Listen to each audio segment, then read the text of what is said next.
Hey, how's it going? Welcome. Thank you so much for joining us. I'm Joe Guam, and this is Progressive Strategic Coaching.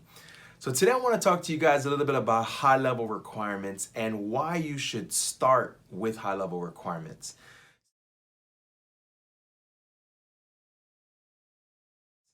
So most people think that projects start with a project charter.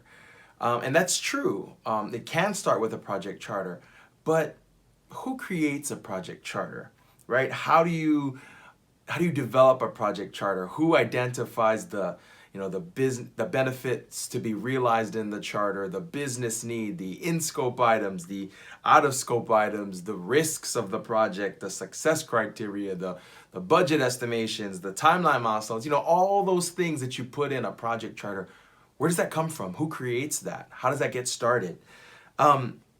The best practice notion or the best practice thought on project charters are that it's really the stakeholders and the project owners or the executive sponsors or the executives that write and develop the project charters. They're the ones who create and think up the project and where it's supposed to go for the strategic plan, right? So they're the ones who put it together, they assign a project manager and a project team, and they issue and they deliver and they kick off the project, and off you go. You are now delivering the project, right? That's the best practice. That's not always the case. As a matter of fact, it's pretty, based on the projects that I've done in the past 5 years, that's been very almost non-existent, basically. The truth is that in the real world, stakeholders, project owners, or executives, executive sponsors, most of them don't even know how to write a charter. Honestly, most of them don't even know project management. They know the concept, they know the fundamentals, they know the ideas. That's how they got to their high-ranking positions. But if you assigned a project to an executive or an executive sponsor or a project owner or a stakeholder, chances are they're not going to be as efficient or as effective in delivering that project as a project manager would. But you know what? That's not their job. They're not supposed to deliver projects.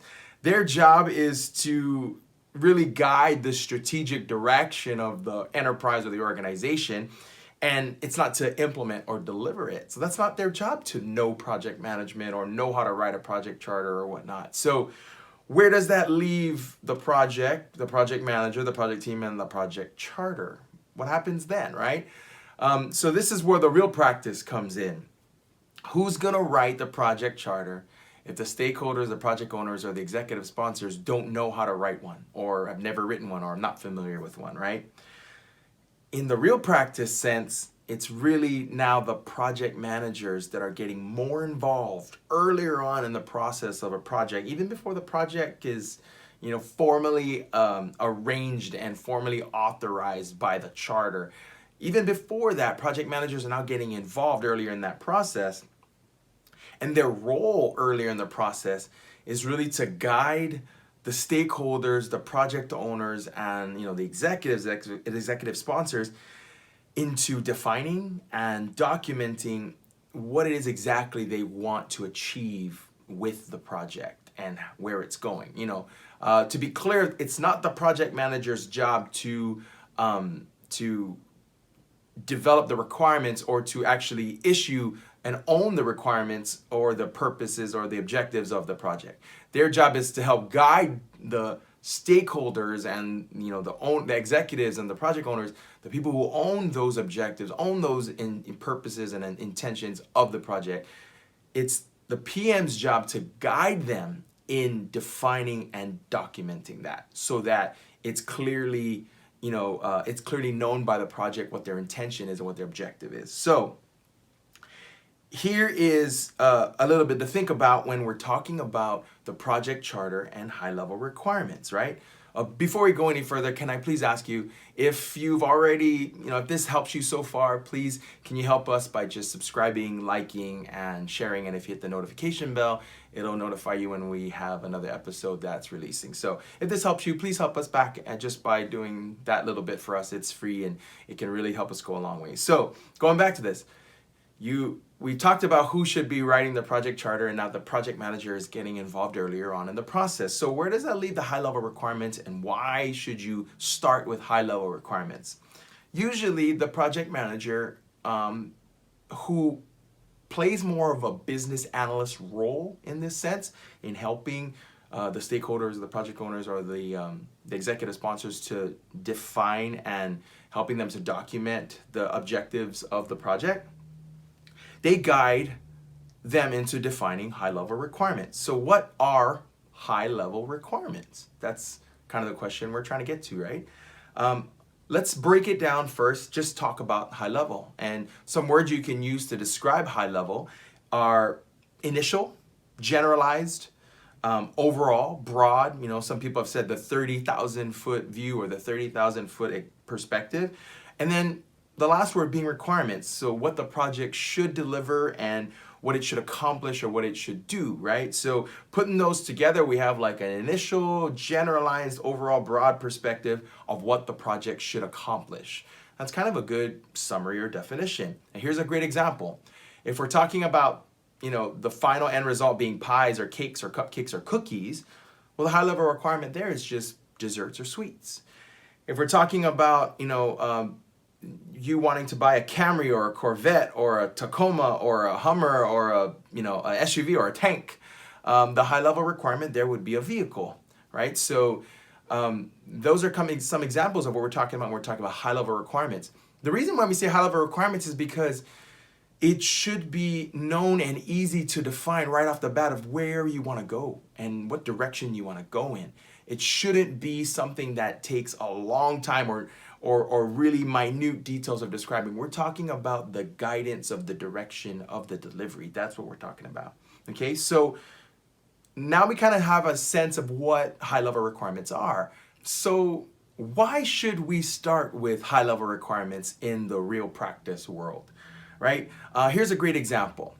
There's a company that's starting off, and then the company owners or the people in charge say, we need to start selling our products online. We need a website to start selling our products online, right? So they start off by doing a Google search, or they start asking around for more information. And this is great because this helps the people who are guiding the direction of the delivery into learning more about what it is they need. So that's awesome.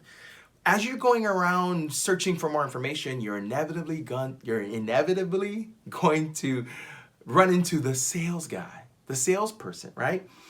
This is a person who has a product to sell, and he knows that you don't know much about the product, the space, or the industry. He knows that you don't know much about it. So his job is going to be to maximize how much he can sell you, not how much he can help you. There might be that one or two sales guys who are really, truly, genuinely, good-hearted, and they want to help you, but most of them are trying to get a sale and for as much as they can, right? So let's take an example of the infamous car salesman, and I apologize to all the car salesmen out there. This is just more about the story. So the infamous car salesman, right? You walk onto a car dealership lot. They jump at you and they say, hey, are you looking for a car? And you have no idea what kind of car you want. You haven't defined your high-level requirements. So that person knows that, and they're going to say, well, come on, take a look at this fully loaded SUV that has four-wheel drive, a V10 engine. It can pull a boat. It can pull a small mobile house, and it costs $85,000 or $100,000. They want to try and sell you the biggest thing. And you don't really need that, right? They're going to try and sell you as much bells and whistles as they can, and you're going to see the bells and whistles, and possibly you might buy it.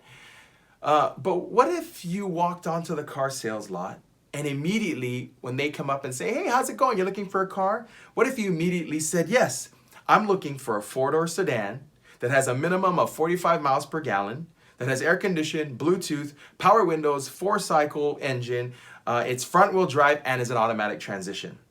So basically, you step on to the car sales lot with your high-level requirements because you know what you want, you've done your research, and you've documented, you've put a little work in to figure out what exactly you want.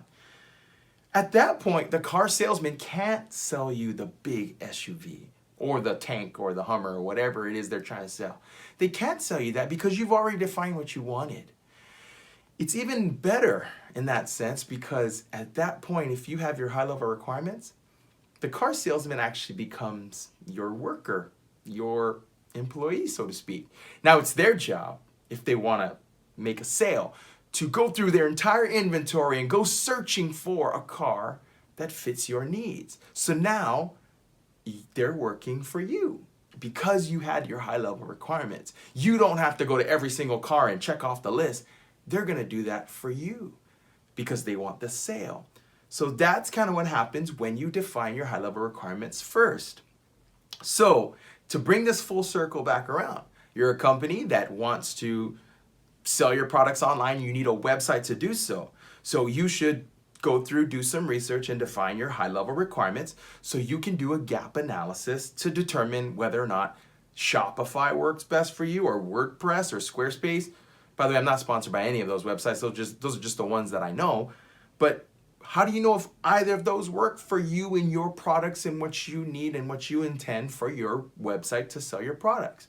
You'll need to define your high-level requirements and perform your gap analysis. Now, this is a lot easier than you actually think. Now, we'll be talking about how to define high-level requirements. I'll give you some tips on how to do that. Maybe we'll do an example. And we'll also be talking about gap analysis in future episodes. So thank you so much for joining us today for this episode. I hope you guys got a little bit out of this in terms of high-level requirements and project charters and all that kind of stuff. But what do you think about, stakeholders and project owners and executive sponsors with project management and project charters and high-level requirements? What do you think about all that? And can you share with us some of your experiences or your recommendations or advice? What's some of advice that you can give us if you have great experience with this? So remember, we always want to do the best practice, but if that's not possible, there's always a real practice. Thanks.